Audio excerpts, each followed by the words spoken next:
मामला था, किसके खिलाफ मामला है? यहाँ पे आर्थिक अपराध पालने वाले नेताओं के खिलाफ जो मेरे मुहिम छेड़ी हुई है, उसमें मेरा पहला जो था जिनके खिलाफ शिकायत की जांच हुई उनके खिलाफ, और जनता ने उनको केपी त्रिपाठी के बाद जो है दूसरा जो आर्थिक अपराध के श्रेणी में जो आ रहे हैं, मेरे हिसाब से जिस प्रकार से इन्होंने विधायक जो के बाद जो है जो सांसद रीवा 10 वर्षों से जनार्दन मिश्रा जी यहाँ पर सांसद हैं, उनका जो है 10 वर्षों का पूरा लेखा जोखा मैंने प्राप्त किया।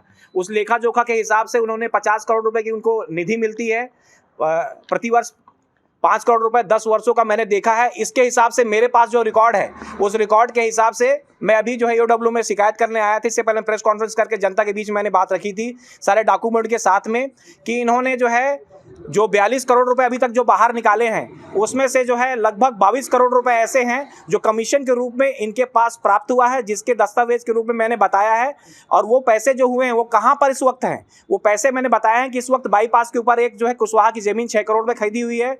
इनके पास एक मकान कोठी बनाया हुआ है जिसको दिल्ली के अंदर में आप देख सकते हैं। ऐसे करके पूरी प्रॉपर्टी का मैंने विवरण दिया है, बताया है मैंने इसको बात को, और आज जो है इसको शिकायत करने मैं आया था और आप लोग के बीच में इस वक्त हूँ।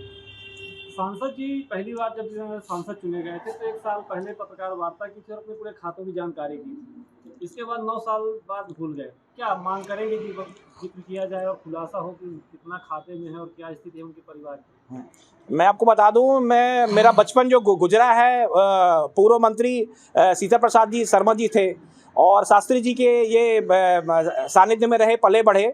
तो मेरे को याद है, मैं बहुत छोटा था तो सीता प्रसाद जी वगैरह इनको जो है जब ये गए थे वहाँ पर पहली बार वकालत करने, तो कोट और घड़ी उस समय दिए थे और घर से मजबूत रखती हैं। इनके पास प्रॉपर्टी घर पे तो है, लेकिन इसके अलावा इनके पास कुछ भी नहीं था। जब ये शुरू में सांसद बने हैं, उसके बाद से लेके अभी तक इन्होंने अकूत संपत्ति जो है वो हासिल की है। और मेरे हिसाब से पहले और अब में बहुत ज़्यादा अंतर है। और जो इन्होंने 100 दिन का जो अपना आकलन किया था, उसके बाद से लगातार मैं भी इनसे लगातार सवाल आप लोग भी पूछ रहे होंगे, मैंने भी पूछने की कोशिश की है, पर इनके पास कोई जवाब इस बात का नहीं। 100 दिन में अपना जो दिए थे उसके बाद से फिर कभी दोबारा प्रेस के बीच में आके अपनी बात नहीं रखी है। क्या साक्ष्य आपने दिया ईओडब्ल्यू को? सारे रिकॉर्ड हमने जो उपलब्ध कराए हैं, इस रिकॉर्ड के अंदर में पूरा इनका 10 साल की निधि है। अभी तो खाली स्वेच्छानुदान मेरे पास नहीं आया है, उसमें किसको दिया किसको नहीं है, लेकिन इसके हिसाब से मेरे पास जो है जिस प्रकार इन्होंने खुद का फैब्रिकेशन का प्लांट डालकर इन्होंने जो 64 करोड़ का टैंकर, जो टोटल 50 करोड़ में से जो है इन्होंने जो 64,000 में जो टैंकर आता है, उस टैंकर का पैसा जो है 1,84,000 और फैब्रिकेशन जो 90,000 रुपये का बनता है यात्री प्रतीक्षालय, उसको 3,84,000।